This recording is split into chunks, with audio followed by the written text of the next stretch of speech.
दिनेश वर्मा, विशेषण और विशेष के द्वितीय भाग में आपका हम स्वागत करते हैं। पिछले अध्याय में हमने देखा कि विशेषण और विशेष का कैसे निकाला जाता है, उसकी गणना कैसे की जाती है। अगर कहीं प्रश्न आपका पूछा गया है तो विशेषण विशेष के आधार पर जो पहला लेक्चर हमने लिया था उसको आप आसानी से ज्ञात कर सकते हैं कि विशेषण कैसे ज्ञात किया जाएगा और विशेष कैसे ज्ञात किया जाएगा। इसी सिलसिले को हम लोग जारी करते हुए अपने भाग 2 को प्रारंभ करते हैं। भाग 2 में आज हम लोग देखेंगे विशेषण के प्रकार कितने होते हैं, उन विशेषणों को कितने भागों भेद में विभाजित किया गया है। फिर इसके बाद हम लोग देखेंगे विशेषण की रचना कैसे की जाती है। विशेषण की रचना मूल रूप से 2 प्रकार से की जाएगी आपकी। एक होता है विशेषणार्थ प्रत्यय, जिसको हम यौगिक विशेषण भी कहेंगे। दूसरा होता है मूल विशेषण। आगे हम लोग पढ़ेंगे विशेषण की तुलना। विशेषण की तुलना हम 3 अवस्थाओं में करेंगे: मूलावस्था, उत्तरावस्था, उत्तमावस्था। उत्तरावस्था को हम लोग तरावस्था भी कहेंगे, उत्तमावस्था को हम लोग तमावस्था भी कहेंगे। फिर इसके बाद में प्राविशेषण देखेंगे और प्राविशेषण का प्रयोग करते समय कहाँ कहाँ से इनसे गलतियाँ होती हैं उसके बारे में हम लोग अध्ययन करेंगे। और अंत में हम लोग देखेंगे विगत परीक्षाएं जो हुई हैं आपकी, पीसीएस की परीक्षाएं, आरओ की परीक्षाएं, यूपीएसआई की परीक्षाएं, यूपीवी की परीक्षाएं या अन्य जो परीक्षाएं आपकी हो रही हैं, वहाँ से जो प्रश्न उठाए गए हैं उन प्रश्नों को हम लोग यहाँ पर विश्लेषण करेंगे और देखेंगे उन प्रश्नों को कैसे सॉल्व किया जा सकता था विशेष रूप से। तो इसमें सबसे पहले हम लोग जो बात करेंगे वो बात करेंगे विशेषण के प्रकार और उनके भेद की बात करने जा रहे हैं। तो अगर विगत प्रश्नों को उठा कर विशेषण है संख्यावाचक विशेषण।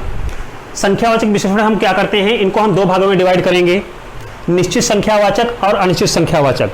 संख्यावाचक विशेषण की हम प्रयोग वहां पर करते हैं, इनका प्रयोग हम लोग गणनाओं के लिए करेंगे। वहां पर करेंगे जहां पर संख्या को गिना जा सकता है, वहां पर संख्यावाचक विशेषण का प्रयोग किया जाएगा। इनकी गणना हम 2 प्रकार से करेंगे: निश्चित और अनिश्चित। निश्चित में क्या होगा, जैसे आप करिए 10 पुस्तकें, यहां पर कुछ पुस्तकें। तो अगर आप देखोगे तो निश्चित संख्यावाचक जो होगा इसकी विशेषता होगी यहाँ पे निश्चित संख्याओं का प्रयोग किया जाएगा, जबकि अनिश्चित संख्यावाचक में क्या होगा कि इसमें कुछ शब्द का प्रयोग किया जाएगा। तो संख्यावाचक विशेषण जो होगा इसको हम 2 भागों में डिवाइड करेंगे: निश्चित और अनिश्चित। संख्यावाचक विशेषण के जो भेद होते हैं, पहला होता है गणनावाचक, क्रमवाचक, आवृत्तिवाचक और समुदायवाचक। गणनावाचक में क्या करते हैं, यहाँ पर जितनी भी आपकी संख्याएं होती हैं उन संख्याओं का प्रयोग हम संख्या की गणना के लिए करते हैं। 1 2 3 4 5 6 7 8 9 10 हजार, 10,000, लाख, 10 लाख, जितनी भी आपकी संख्याएं होती हैं इनका प्रयोग गणनावाचक के रूप में किया जाएगा। अगला होता है क्रमवाचक। क्रमवाचक का मतलब ये होता है कि संख्या जो है वो संख्या का स्थान क्या है, उसका क्रम क्या है, ऑर्डर क्या है। यहाँ पर हम इसको बोलते हैं एडजेक्टिव ऑफ ऑर्डर, यानी इसको बोले हम लोग ऑर्डिनल एडजेक्टिव बोलेंगे इसको। ऑर्डिनल मतलब ये होता है कि जो आपकी जो नाउन दिया गया है, जो संज्ञा दी गई है, उस संज्ञा किस स्थान पर है। जैसे कहा जाए कि लाइन में दूसरा लड़का, तो क्या दिखाया जा रहा है, लड़के का क्रम दिखाया जा रहा है। तो इसमें क्या करते हैं, पहला, दूसरा, तीसरा, चौथा, 5वां, 8वां, 10वां, 100वां, 1000वां, तो इनकी हम लोग बोलेंगे ये क्रमवाचक है कि यहाँ पे संज्ञा का क्रम दिखाया जाएगा।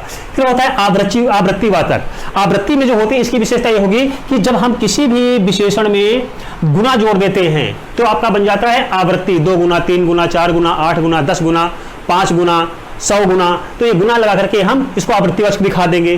फिर अंत में होता है आपका समुदायवाचक। समुदायवाचक की विशेषता ये होती है कि यहाँ पर संज्ञा का वर्णन एक समूह में किया जाएगा। जैसे कहते हैं चारों लड़के, है ना, 8वां पहर, तो चारों लड़कों मतलब क्या हुआ कि समूह में 4 लड़के थे, चारों की बात हो रही है। 8वां पहर जो 8 होते हैं, 8वें पहर की बात हो रही है। तो इसकी विशेषता ये होती है कि समुदायवाचक में जो होगा इसमें संज्ञा का एक समूह होगा और समूह के बारे में हम लोग बात करेंगे। अगला आपका चौथा होता है परिमाणवाचक विशेषण। इसको हम लोग बोलते हैं एडजेक्टिव ऑफ क्वांटिटी। क्वांटिटी का मतलब होता है कि यहाँ पर हम जो चीजें हमारे पास में होंगी उनका हम प्रयोग जो होगा संख्या के रूप में हम नहीं कर सकते, हम गणना नहीं कर सकते हैं। उनकी विशेषता ये होगी कि उनके लिए माप तौल की भाषा का इस्तेमाल किया जाएगा और माप तौल के हाथ में जितने भी आपके मात्रक होते हैं, किलो, लीटर, मीटर, सेंटीमीटर, जितने भी आपके मात्रक होते हैं उन मात्रकों का प्रयोग किया जाएगा। तो ध्यान रखिएगा कि परिमाणवाचक जो होगा, परिमाणवाचक में माप तौल की भाषा का इस्तेमाल किया जाएगा और माप तौल की भाषा के रूप में हमेशा मात्रकों का प्रयोग किया जाएगा। परिमाणवाचक जो होगा ये 2 प्रकार का होगा: निश्चित परिमाणवाचक, इसमें निश्चित संख्याओं का प्रयोग किया जाएगा, 2 लीटर दूध, 5 किलो घी, 2 मीटर कपड़ा, एक्सेट्रा एक्सेट्रा। अनिश्चित संख्यावाचक में क्या होगा कि इसमें कुछ शब्द का प्रयोग करके, यानी कि यहाँ पे जो आपका जो चीज होगी ये हमको नहीं पता हो कितनी होगी, तो इसलिए हम क्या करते हैं कुछ शब्द का इस्तेमाल कर देंगे।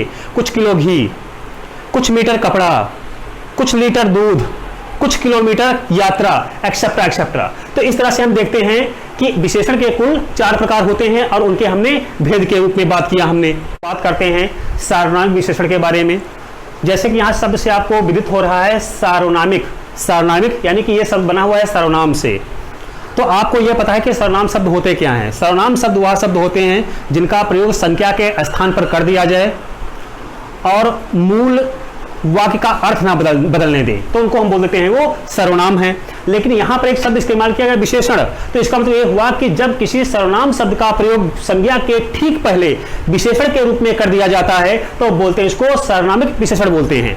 यहाँ पर आइएगा, आप देखिए, ध्यान दीजिएगा, अगर कहीं पर कोई आपकी संज्ञा दे दी गई है और संज्ञा से ठीक पहले कोई सर्वनाम शब्द आ गया है तो वह सर्वनाम शब्द ना बन के वह सार्वनामिक विशेषण बन जाएगा।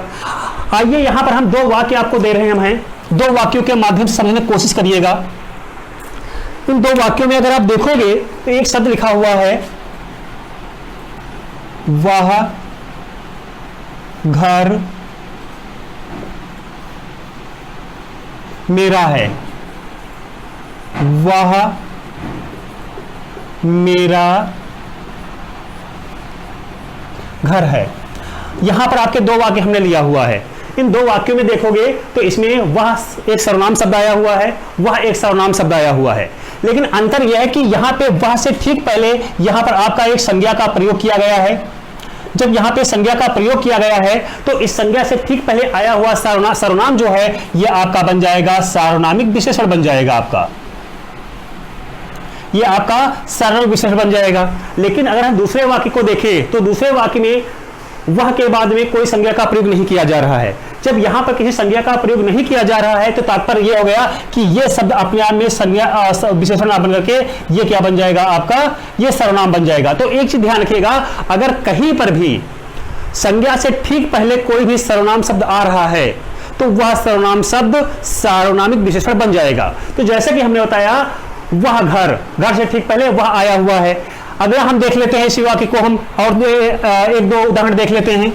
जैसे आपसे कहा गया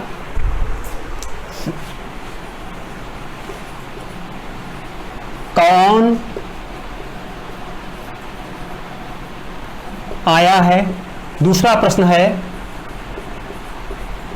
कौन व्यक्ति आया है। यहां पर हम 2 वाक्य ले रहे हैं। तो आपका अगर देखोगे कौन क्या है, ये प्रश्नवाचक सर्वनाम है। ये इस कौन के बाद में कोई भी संज्ञा का प्रयोग नहीं किया गया है, तो इसका मतलब ये हुआ कि यहां पे कौन जो है ये आपका बन गया प्रश्नवाचक सर्वनाम बन गया। लेकिन यहां पर अगर देखोगे तो यहां पर क्या दिया गया है, व्यक्ति दिया गया है। व्यक्ति से पहले क्या आया हुआ है, व्यक्ति क्या है, ये अपने आप में संज्ञा है। संज्ञा से पहले क्या आया हुआ है, कौन आया हुआ है, यही आपका बन जाएगा सार्वनामिक विशेषण।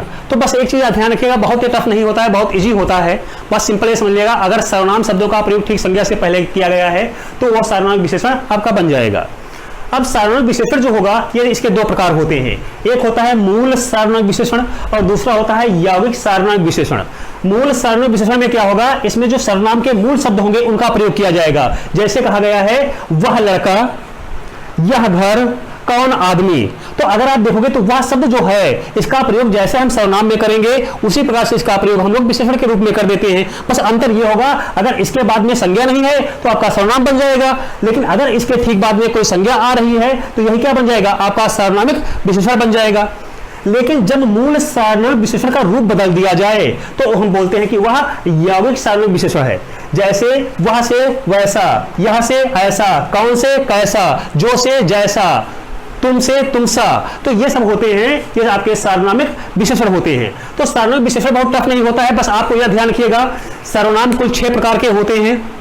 इन 6 प्रकार के सर्वनाम का प्रयोग ठीक संज्ञा से पहले कर दिया जाए तो वही आपका जो सार्वनामिक विशेषण के रूप में बन जाएगा आपका। तो इसमें से अगर प्रश्न देखोगे, आप वीडियो क्वेश्चन उठा के देखोगे, आरओ का प्रश्न उठा के देखोगे, एसआई का प्रश्न उठा के देखोगे, यानी कई प्रकार के आपके जो एग्जाम होते हैं जहां पर हिंदी अनिवार्य रूप से पूछी जा रही है वहां पर इस तरह के आपसे प्रश्न पूछे जा रहे हैं। तो आप ये आपका मूल सार्वनामिक है और यहां पर आपका यौगिक सार्वनामिक विशेषण का प्रयोग किया गया है।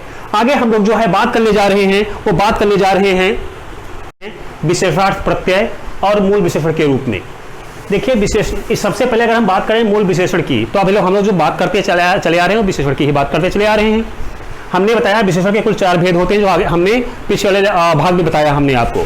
तो मूल विशेषण जो होते हैं, जो मूल रूप से जिनका विशेषण के रूप में ही प्रयोग किया जाता है, उनका संज्ञा के रूप में प्रयोग नहीं किया जा सकता है। जैसे आपसे कह दिया गया सुंदर, ईमानदार, अगर कहा जाए तो इनको जो है हमने मूल रूप से ये विशेषण का ही प्रयोग किया गया है, ये संज्ञा से इनका निर्माण नहीं हुआ है। तो ये संज्ञा से इनका निर्माण नहीं हुआ है, तो इसको हम बोलते हैं कि कैसे हैं ये आपके मूल विशेषण हुए। लेकिन आपके सामने दिक्कत मूल विशेषण की नहीं होगी, आपके सामने समस्या जो खड़ी होगी वो विशेषणार्थ प्रत्यय की समस्या खड़ी होगी। अब उसमें होगा क्या कि आपने जो प्रश्न पूछा जाएगा वो प्रश्न इस प्रकार से होगा कि आपको एक संज्ञा शब्द दे दिया जाएगा और आपसे यह पूछा जाएगा कि इसमें कौन सा प्रत्यय जोड़ दिया जाए कि यह संज्ञा विशेषण का रूप धारण कर ले। तो आप यहां पर एक चीज समझिएगा कि संज्ञा में प्रत्यय जोड़कर विशेषण बनाना, यानी कि जब कोई संज्ञा हो और किसी संज्ञा में कुछ विशेष प्रत्यय जोड़ दिया जाए और वह प्रत्यय जोड़ते ही वह संज्ञा क्या बन जाए, विशेषण बन जाए, तो इसको हम बोलेंगे विशेषणार्थ प्रत्यय बोलेंगे। आइए हम यहां पर उदाहरण देखते हैं। यहां पर हम कुछ संज्ञा शब्द ले रहे हैं और उस संज्ञा के साथ में हम कुछ प्रत्यय जोड़ रहे हैं और प्रत्यय जोड़ते ही वह संज्ञा शब्द क्या बन जाएगा, आपका वो विशेषण बन जाएगा। आइए हम सबसे पॉपुलर शब्द लेते हैं, जिस देश में हम लोग निवास करते हैं उसकी बात करते हैं। एक शब्द लीजिए भारत। भारत क्या है, संज्ञा शब्द है। इसमें आप प्रत्यय जोड़ दीजिए ई, ये क्या बन जाएगा, ये बन जाएगा भारतीय। अब देखिए विशेषण क्या बन जाएगा, भारतीय लोग, भारतीय वस्तुएं, भारतीय भाषा, भारतीय नदियां, भारतीय सीमाएं, एक्सेट्रा एक्सेट्रा। तो हमने क्या किया, संज्ञा में एक प्रत्यय जोड़ दिया ई और ये संज्ञा क्या बन गई, आपकी विशेषण बन गया। या इसी प्रकार से अगला हम शब्द लेते हैं, आपका है अर्थ प्लस इक। इसको हमने जैसे ही जोड़ा, ये अर्थ जो बन जाएगा ये बन जाएगा आर्थिक। अब देखिए अर्थ शब्द जो था ये संज्ञा था आपका, हमने प्रत्यय किया जिसमें जोड़ा, एक प्रत्यय जोड़िया, नया शब्द क्या बन गया आपका, आर्थिक। अब आर्थिक के साथ में आप कोई संज्ञा यूज करिए, आर्थिक गतिविधियां, आर्थिक क्रियाकलाप, आर्थिक लाभ, क्या बन गया, ये विशेषण बन गया। इसी प्रकार से आपका चमक प्लस ईला, ये क्या बन जाएगा,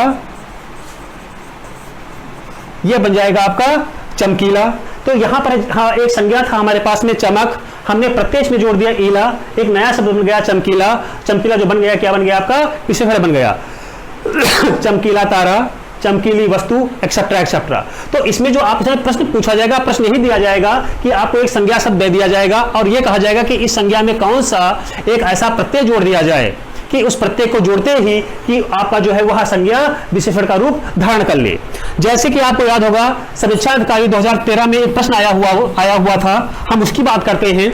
एक शब्द दिया हुआ था विष और उसने ये कहा था कि विष में कौन सा ऐसा प्रत्यय जोड़ दिया जाए कि इसके प्रत्यय जोड़ते ही ये विष जो है ये विशेषण बन जाए। आपके 4 ऑप्शन दिए गए थे। पहला था बड़ा आ, दूसरा था एला, तीसरा था ऐला, चौथा था बड़ी ई। तो आपने 4 इस तरह से आप यहाँ पे उदाहरण दिए गए थे आपके, और इसमें से ये पूछा गया था कि इसमें 4 प्रत्यय आपको दिए गए हैं, किस प्रत्यय का निर्माण करके हम विष को विशेषण का उदाहरण कर सकते हैं। तो अगर आप करोगे यहाँ पे काहे मात्रा निकलेगी, ये देखोगे तो ये मात्रा निकलेगी, तो ये विशेला बनेगा। शब्द क्या सही होता है, सही शब्द होता है विशैला। तो 2 मात्राएं कहां से आएंगी, यहां से 2 मात्राएं आएंगी। तो इसका मतलब ये हुआ कि अगर हम ऐला को विष में जोड़ दें तो ये आपका विष जो है ये बन जाएगा आपका विशेषण और ये बन जाएगा विशैला। विशैला सर्प, विशैला कोई भी चीज आपको लगा सकते हो संज्ञा के साथ में, तो आराम से जो है विष को आप प्रत्यय जोड़ के इसको विशेषण का रूप दे सकते हैं। तो इस तरह से आपके जो प्रश्न होते हैं अक्सर एग्जाम में पूछते रहते हैं, कभी समीक्षा अधिकारी में पूछ लेते हैं, कभी यूपीपी में पूछ लेते हैं, एसआई में पूछ लेते हैं।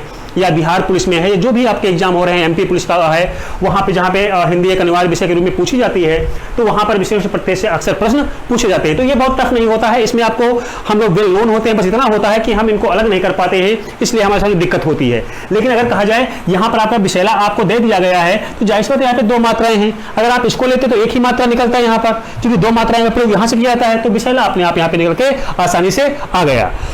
अब हम लोग आगे बात करने जा रहे हैं विशेषण की तुलना करना। विशेषण की तुलना, विशेषण की तुलना 3 प्रकार से की जाती है: मूलावस्था, उत्तरावस्था और उत्तमावस्था। इंग्लिश में इसको बोलते हैं पॉजिटिव डिग्री, इसको बोलते हैं कंपैरेटिव डिग्री, इसको बोलते हैं सुपरलेटिव डिग्री। उत्तरावस्था को हम लोग तरावस्था भी बोलते हैं और उत्तमावस्था को हम लोग तमावस्था बोलते हैं। इसलिए ऐसे बोलते हैं, अगर कोई आपका मूल अवस्था में कोई विशेषण दिया गया है, तो मूल अवस्था में विशेषण देने पर अगर उसको उत्तरावस्था बनाना है, तो उसमें अगर हम तर जोड़ देते हैं तो यह उत्तरावस्था बन जाएगा आपका। अगर कहा जाए कि वो आप उत्तमावस्था उसको बनाइए, तो अगर उसमें हम तम जोड़ देते हैं तो वह उत्तमावस्था बन जाता है। आइए देखते हैं। जैसे यहाँ पे दिया है लघु, ये क्या है? मूल रूप है, इसमें हमने तर जोड़ दिया, ये लघुत्तर बन गया, उत्तरावस्था बन गया। उत्तमावस्था में हमने तम जोड़ दिया, ये लघुत्तम बन गया आपका। इसी प्रकार से आपका है बृहद, मूल अवस्था है, तर जोड़ दिया, उत्तरावस्था बृहत्तर हो गया, तम जोड़ दिया हमने, बृहत्तम हो गया। इसी प्रकार से हमने मूल अवस्था लिया उच्च, उच्च में हमने तर जोड़ दिया, उत्तरावस्था बन गया उच्चतर। इसी प्रकार से हमने उच्च में तम जोड़ दिया, ये उत्तमावस्था बन गया उच्चतम। तो इस प्रकार से अगर कोई भी आपके सामने शब्द दिया गया है, यानी कोई विशेषण आपको दिया गया है और विशेषण में ये कहता है कि आप उसको उत्तरावस्था क्या होगा, तो आप ध्यान दीजिएगा, बस उसमें आपको कुछ नहीं करना है, आपको तर शब्द जोड़ देना है आपको। जब आप तर शब्द जोड़ दोगे तो ये बन जाएगा आपका उत्तरावस्था। अगर आपसे जो कहा जाए इसका आप उत्तमावस्था बनाइए, तो अगर आप तम जोड़ दोगे तो ये क्या बन जाएगा आपका उत्तमावस्था। आइए हम कुछ और इसमें उदाहरण लेते हैं। उदाहरण लेते हैं हम लोग हैं, यहाँ पे 2 शब्द लेते हैं हम लोग हैं, एक महान शब्द है और दूसरा सुंदर शब्द है। हम आपसे ये पूछा गया कि महान में कौन सा प्रत्यय जोड़ दिया जाए कि ये उत्तमावस्था बन जाए। तो हमने बताया कि उत्तमावस्था में जोड़ने के लिए आपको कुछ नहीं करना है, उसमें आपको तम जोड़ना है आपको। तो यहाँ पे महान को लीजिए और उसमें आप तम जोड़ दीजिए, तो ये बन जाएगा महान तम। ये क्या बन जाएगा? ये उत्तमावस्था बन जाएगा। यहाँ पर आपका दिया गया है सुंदर और कहा गया इसका उत्तरावस्था क्या होगा। उत्तरावस्था जोड़ने के लिए हम लोग क्या करते हैं, इसमें तर जोड़ देते हैं। आइए इसको हम जोड़ते हैं सुंदरतर, तो क्या बन जाएगा? आपका उत्तरावस्था बन जाएगा। तो इस तरह से जो भी आपके कोई विशेषण दिया गया है, अगर आपसे कहा जाए इसका आप उत्तरावस्था बताइए या उत्तमावस्था बताइए, तो उत्तरावस्था बनाने के लिए आपको तर जोड़ देना है और उत्तमावस्था बताने के लिए आपको तम जोड़ देना है। इस प्रकार से आप विशेषण की तुलना में आप आसानी से इसको निकाल सकते हैं। आप रोक दो। रखिएगा कि प्रविशेषण का प्रयोग विशेषण की उत्तमा अवस्था के साथ में नहीं किया जा सकता है। प्रविशेषण का प्रयोग मुख्य रूप से मूलावस्था में किया जाता है, उत्तमावस्था में नहीं किया जाता है। उत्तमावस्था में इसलिए नहीं कहता कि उत्तमावस्था अपने आप में उत्तम होती है, उसको विशेषता बताने के लिए किसी प्रविशेषण की आवश्यकता नहीं होती है। यहां एक उदाहरण द्वारा आप समझिएगा। उदाहरण हम आपसे ये लेते हैं, जिसे कहा गया, यहां पे हम 2 वाक्य लिख रहे हैं। एक दिया है रानी अत्यंत सुंदरतम लड़की है। दूसरा हमने लिया रानी अत्यंत सुंदर लड़की है। यहां पर हमने 2 वाक्य लिया हुआ है, तो अगर आप देखोगे एक विशेषण कौन सी अवस्था है, ये विशेषण की उत्तमावस्था है। ये क्या है आपका? ये प्रविशेषण है। तो आप एक चीज ध्यान रखिएगा कि विशेषण की उत्तमावस्था के साथ में प्रविशेषण वर्जित होता है, इसका हम लोग प्रयोग नहीं कर सकते हैं। लेकिन अगर यहां पर देखेंगे तो यहां पर आपका मूलावस्था है। जब यहाँ पे मूलावस्था है तो इस कंडीशन में हम लोग क्या करते हैं, यहाँ पर प्रविशेषण का प्रयोग आसानी से कर सकते हैं। तो बस ध्यान दीजिएगा, अगर कहीं पे तम आया हुआ है तो आप प्रविशेषण का प्रयोग मत करिएगा। अगर तम नहीं आया हुआ है तो प्रविशेषण का प्रयोग करने के लिए आप पूरी तरह से स्वतंत्र हो। हम आगे जो देखेंगे आकर के, जो नेक्स्ट हमारा भाग जो होगा, वो नेक्स्ट भाग जो होगा हमारा, वो होगा विलोम शब्द से। आपने देखा कि विलोम शब्दों को रटते हैं, लेकिन याद रखिए कि बड़े बड़े एग्जाम में या कोई भी एग्जाम होता है विलोम को रटा नहीं जा सकता है। विलोम को याद करने का, विलोम को करने का एक टेक्निक होती है। टेक्निक वो होती है कि जिसमें आपको ना पता होते हुए भी उसका प्रयोग कर सकते हो। इसके बारे में हम लोग आगे बात करेंगे। और आप लोगों से निवेदन है, अगर हमारा वीडियो पसंद आया हो या ना भी पसंद आया हो तो अपने कमेंट जरूर करिएगा कि आपके जो कमेंट जो हैं ये हमारे लिए एक तरह से मार्गदर्शक का काम करते हैं। तो निगेटिव कमेंट है, पॉजिटिव कमेंट है, लाइक है, सब्सक्राइब है, एक्सेप्टा जो भी आपको लगता है आप करिए। और कोशिश करिए कि हमारा पूरा वीडियो देखिए और हमारी पूरी टीम का वीडियो देखिए। और इसी तरह से हम लोग जो है खेल खेल में देखेंगे, आसानी से जो है इस भाग को किया जा सकता है। तो हम जो है अगले वीडियो में जो मिलेंगे वो विलोम के साथ में हमारी आपसे मुलाकात होगी। नमस्कार।